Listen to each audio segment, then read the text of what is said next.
अस्सलामुअलैकुम। मोहम्मद अज़हर सिद्दीक अपने programme maths views के साथ हाजिर खिदमत है। बड़े अहम इशू है जो डिटेल में डिस्कस करने हैं आपसे।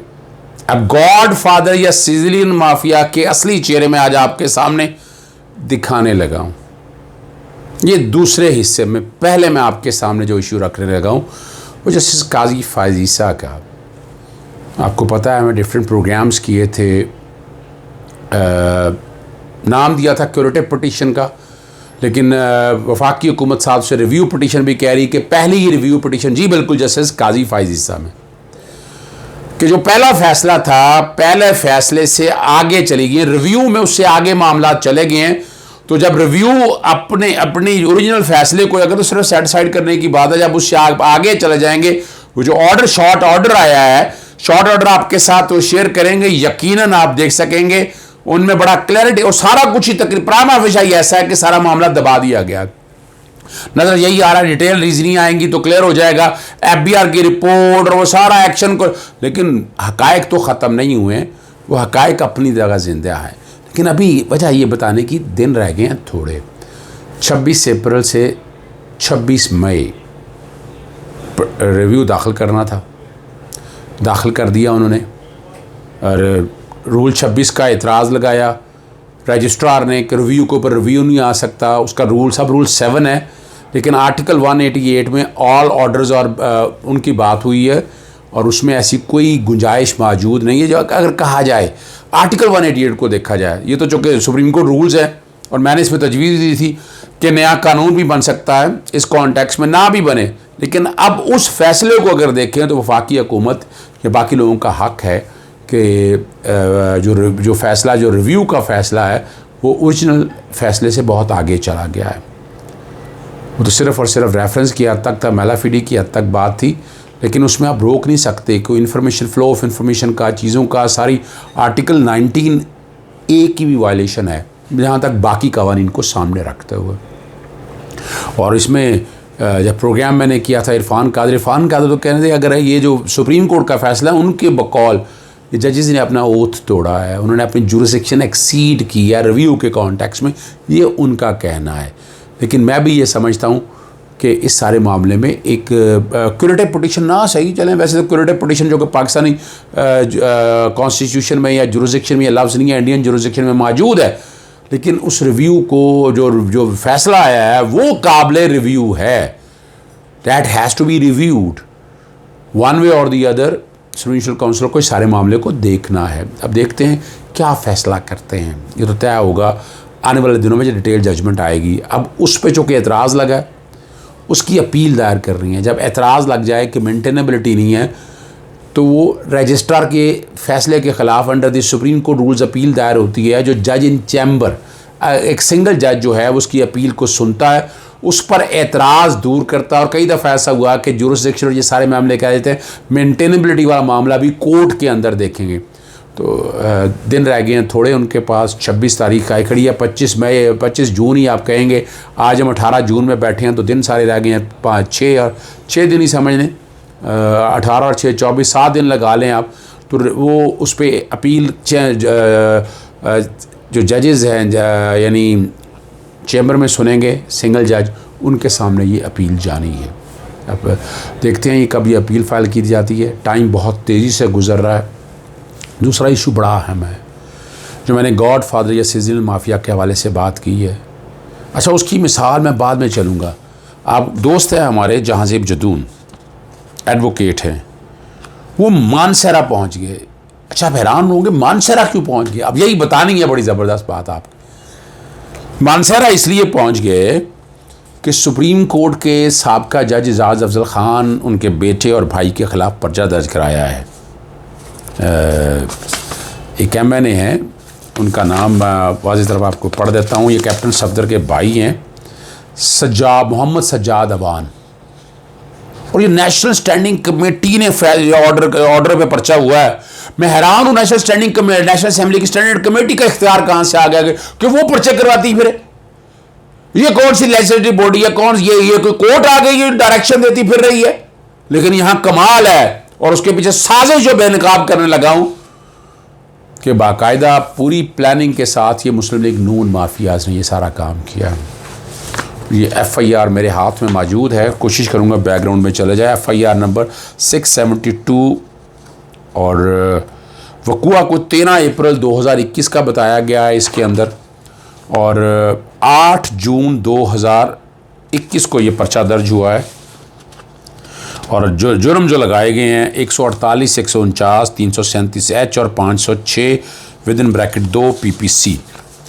और इस पे आगे पाकिस्तान बार काउंसिल ने प्रेस रिलीज भी जाहिर की कि और डिमांड क्या किया है कि इस FIR को ख़त्म किया जाए। ये जून 12 की है। और सिटिंग MNA की वजह से यानी वफाकी हुकूमत क्या कर रही है, या सूबाई हुकूमत सोई हुई थी मानसहरा में, यानी KPK की हुकूमत, यानी नज़र नहीं आ रहा ये क्या कुछ हो रहा है। क्या यानी जाना था सेशन कोर्ट जाते तो यहाँ ये यानी स्टैंडिंग कमेटी के फैसले पे फैसला, यानी आइंदा से छोड़ें स्टैंडिंग कमेटी इस तरह से कोई भी फैसला, मैं फिर ऑर्डर जारी करना शुरू कर देता हूँ, फैसले पास आ जाए। और क्वायत ज़वाबित है, कमाल की बात है, ये अखबार में भी छपा है। और मुनासिब था कि दफ़ा 154 के तहत FIR होती। और कौमी असम्बली की कायम कमेटी ने मोहम्मद सजाद को सिक्योरिटी फ्राहम करने का कहा था। और यहाँ उन्होंने कहा है कि थाने में दरख्वास्त दी थी कि उन पर फायरिंग हुई है, चंद आदमी आए, एक आदमी से सरकारी गनमैन था, मैंने दरख्वास्त दी लेकिन इस पर कोई अमल दरामद नहीं हुआ। SSP ऑपरेशन का गलत किस्म का रवैया था। उन्होंने कहा कि देखेंगे, आज तक ऐसा ही SP ऑपरेशन ने कुछ नहीं किया। मैंने कहा मेरी जान को ख़तरा है, FIR दर्ज करें। उस FIR के अंदर पता क्या लिखा है? उन्होंने जज साहब के बारे में लिखा है कि पनामा के केस में नाहल कर सकते हैं। तो ये क्या चीज़ है? आप समझ की बात, यानी बदनीति, मैं लफ्ज़ हरामज़दगी का इस्तेमाल नहीं करना चाहता, आप अंदाज़ा लगा लें। और ये सारी चीज़ें आपके सामने रखी हैं। एडिशनल सेशन जज हैं 26 जून तक ले गए हैं ज़मानत। और जनाब एजाज़ अफजल ख़ान साहब के बेटे और उनके भाई जो है ना एजाज़ अफजल साहब के, उन्होंने ज़मानत कराई है।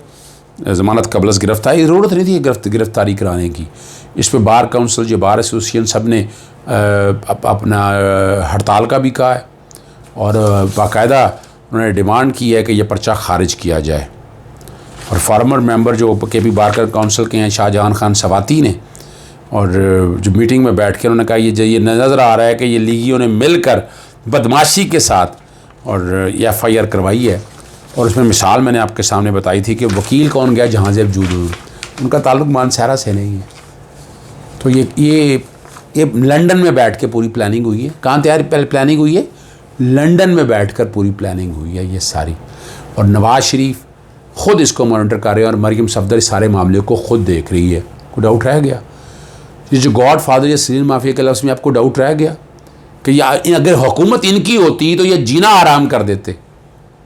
ऐसे लोगों को इनके घर तक ले जाना बड़ा ज़रूरी है। यानी ये तो हद होती है बदमाशी की, गुंडागर्दी की। और उम्मीद है कि वज़ीर आला खैबर पख्तूनख्वा और IG इस मामले की डीपली इंक्वायरी करवाएंगे। और सजाद खान अवान जो हैं, सफदर अवान के जो भाई हैं, और उनको उनके मंतकी अंजाम तक पहुंचाया जाएगा। ये इस तरह नहीं चल सकेगा। ये डराने और धमकाने के लिए यानी ये अब जो जजेस हैं रिटायर हो रहे हैं, उनको धमकियां दी जा रही हैं ना।